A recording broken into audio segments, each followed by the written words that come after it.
époustoufle. Oh. Le champ de chaton. Le champ de chaton.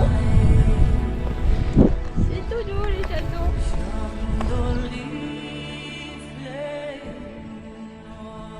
Mon nom est Maximus Decimus Maiodus. Yo, on se retrouve pour une nouvelle sortie nature. On est dans une mare, en plein milieu des dunes, dans la Manche, plus précisément au Havre de la Venlée. C'est là où j'avais tourné le premier court-métrage de la chaîne, Dune. N'hésitez pas à aller le voir d'ailleurs.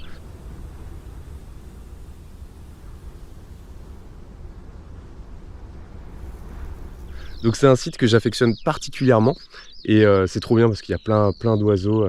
Il y a des bergeronnettes printanières, là, des tariers pâtres, c'est vraiment assez riche, des alouettes des champs, etc. Mais si on est là aujourd'hui, c'est parce que c'est une station assez connue pour le pélodite ponctué, que j'avais d'ailleurs observé lors de la première sortie nature de la saison 1, quand j'étais totalement amateur du documentaire animalier. Non mais c'était complètement éclaté, c'était très drôle. Mais on avait vu un pélodite ponctué que je n'ai pas revu depuis. Et du coup là, on est là aujourd'hui avec Marie qui est ici, juste là. Coucou. Mais du coup, qu'est-ce qui s'est passé? On est arrivé là, bon, on n'a pas vu de pélodite ponctué, mais il y a des dizaines et des dizaines de mues d'odonates, d'anisoptères, plus précisément d'anax. Là, vous avez plein de restes. Il y en a vraiment partout. C'est assez dingue. Je vais vous montrer une petite vidéo des quelques mues que j'ai pu ramasser. J'ai peut-être un peu abusé, je vais peut-être en remettre, mais j'en ai ramassé beaucoup trop. Il y a plusieurs espèces, donc il y a des mues d'anax, je pense, parce que j'en ai vu un là, un mâle survoler la zone, très territoriaux les anax.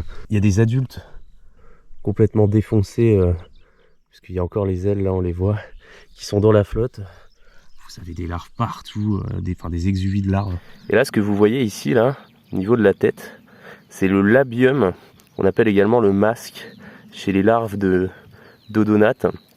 Et en fait, ce labium, il est déployable, il peut se projeter pour attraper les proies. Car oui, les larves de libellules sont de redoutables prédateurs. C'est assez dingue, je trouve ça vraiment fascinant, c'est magnifique. J'en ai jamais vu autant d'émus sur ce site. Donc c'est sûr, il y a de l'anax imperator. Donc ça c'est plutôt cool. J'ai réussi à faire une photo d'un individu en vol, c'est pas facile. Après il y a d'autres espèces. Il y a un autre anisoptère, là j'ai pas encore identifié parce que j'avoue que sur les individus émergents je suis mauvais en odonate, faudrait que je potasse ça. Et il y a aussi du zygoptère, je crois de l'agrillon élégant. On a trouvé les mues à chaque fois correspondantes, enfin je pense. Donc c'est plutôt cool. Bon, la différence par rapport à avant, c'est que maintenant j'ai un objectif macro. J'ai mon petit Sigma 105 mm. Donc c'est plutôt cool pour faire des photos. Donc je vais essayer de vous en mettre. Ça va être une sortie nature plutôt calme, plutôt courte. Voilà, avec un petit peu à l'ancienne. Qu'est-ce qu'on va bien pouvoir voir, même si on cible quand même le pélodite ponctué et un reptile surprise qu'on verra peut-être. Ouh là là! T'as vu une libellule? Oui, là. Ah ouais, elle est en train de sécher ses ailes.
Alors là, si on est dans les dunes de Bréville, c'est parce que normalement il y a une population de vipères aspics et non pas de vipères pédiatres, de vipères aspics. Et c'est ça qui est assez fou parce qu'il n'y a pas beaucoup de stations en Normandie où il y en a.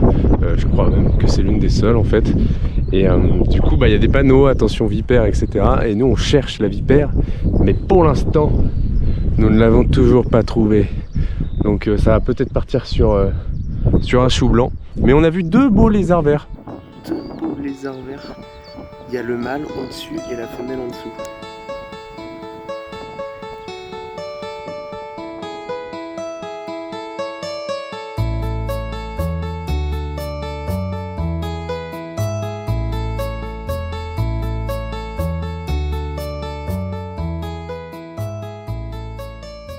Ok les gens, alors là il est un peu plus de 23h et je viens d'arriver sur la fameuse station où on était avec Marie ce matin, la mare dans les dunes. Et si je suis venu là, c'est parce que je sais que c'est un site où il y a du pélodite ponctué. J'en ai déjà vu il y a très longtemps et les mâles ils ont un chant assez caractéristique, on dirait 2 boules de pétanque qui se frottent les unes contre les autres. Donc moi je m'attends à voir ça, parce que là au mois de juin, bon c'est les émergences, je sais pas si ça chante encore, en tout cas j'ai l'oreille et c'est ça que j'essaye d'écouter quoi. Mais en fait, j'arrive sur site, et j'entends pas du tout ce son-là.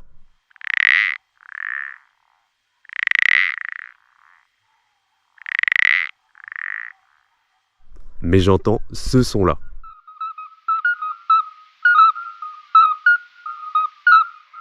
Et ça, c'est de l'Alite accoucheur. Moi je me dis, waouh, trop bien.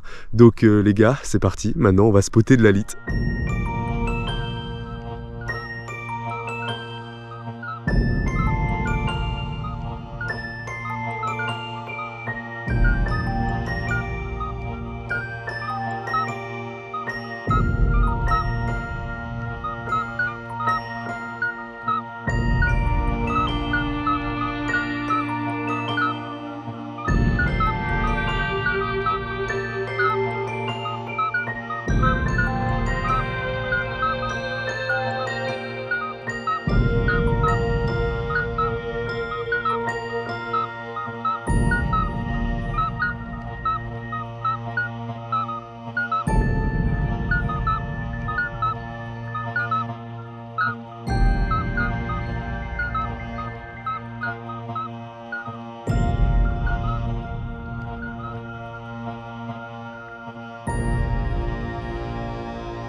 Il m'aura fallu attendre plusieurs années pour que je parvienne à vous faire des images de ce petit anour énigmatique.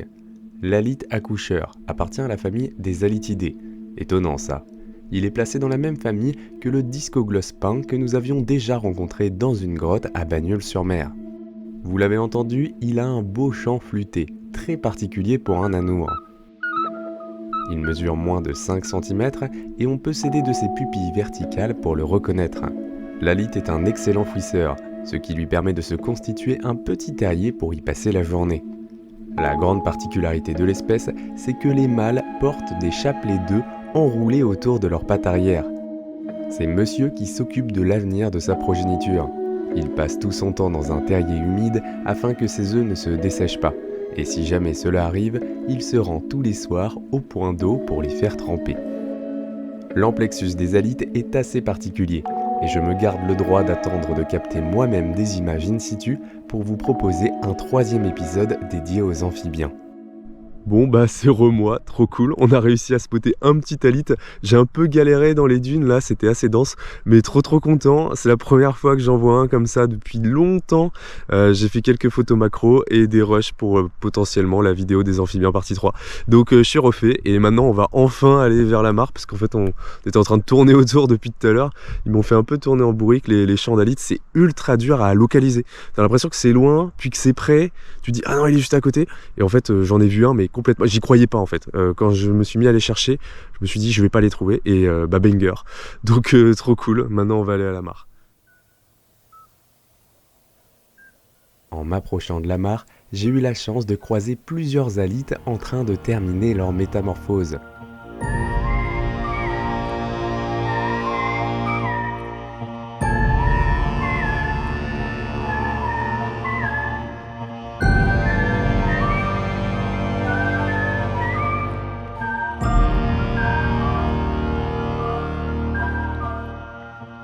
Il faut savoir que les têtards d'alites sont énormes, plus vigoureux que les têtards des autres amphibiens, avec un bien meilleur taux de survie, supérieur à 40%.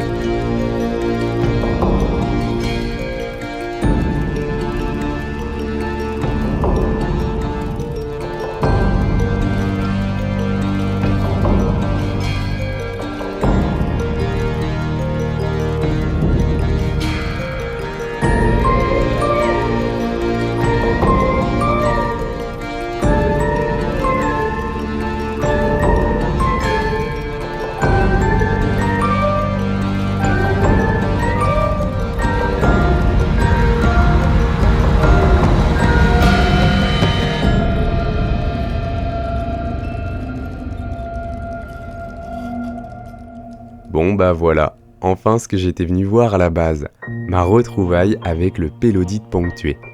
On le surnomme le crapaud persillé, en raison de sa peau mouchetée de taches vertes. Alors pour le coup je l'ai pas reniflé, mais apparemment il sent souvent l'ail en raison de ses sécrétions. Je trouve ça plutôt rigolo comme anour, car on dirait vraiment un mixte entre un ranidé, avec le côté svelte et agile, et un buffonidé, avec ses couleurs et ses verrues. Chez le pélodite ponctué, on remarque une pupille verticale très marquée, et un gros museau arrondi. Les habitats de reproduction du pélodite sont très variés, mais il a une préférence pour les points d'eau temporaires, et il affectionne particulièrement les pannes dunaires. Je ne m'étends pas des heures sur l'espèce, car vous verrez que dans la prochaine sortie nature, on va le rencontrer de nouveau, et pas qu'un peu.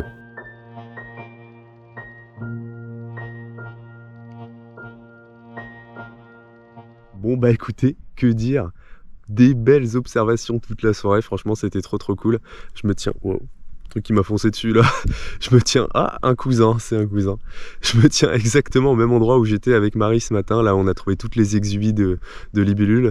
Bon elle a eu la flemme de venir ce soir, elle était crevée, en même temps je pense qu'elle a bien fait parce que ça doit faire 2h30 que j'y suis là.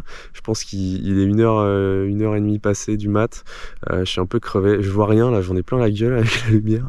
Mais du coup voilà, tout ça pour dire que bah, c'est trop cool. On a eu un petit bonus en plus. J'étais venu pour les émergences de pélodite ponctué parce que je connaissais la station, mais j'avais jamais vu les émergences, les jeunes là qui émergent au mois de juin.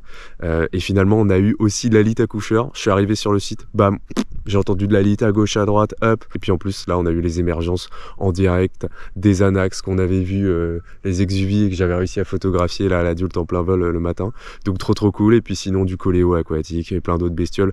Donc franchement cool, j'ai bien pu tester la macro de nuit, même si j'ai pas utilisé mon flash, hein, j'ai tout fait à la frontale. Donc trop cool de revenir ici sur ce site où j'ai pu tourner d'une. Petit retour aux sources. N'hésitez pas à aller voir le court-métrage. Et d'ailleurs, à l'heure où je vous parle, normalement, le second court-métrage que j'ai réalisé avec les poteaux, là, il est sorti sur la chaîne, il s'appelle Forêt. Donc, let's go pour le voir, les gars. Et puis, moi, je pense que voilà, ça va être la fin de cette sortie nature improvisée. Allez, je rentre, il est déjà 1h30 du mat, je suis crevé, putain.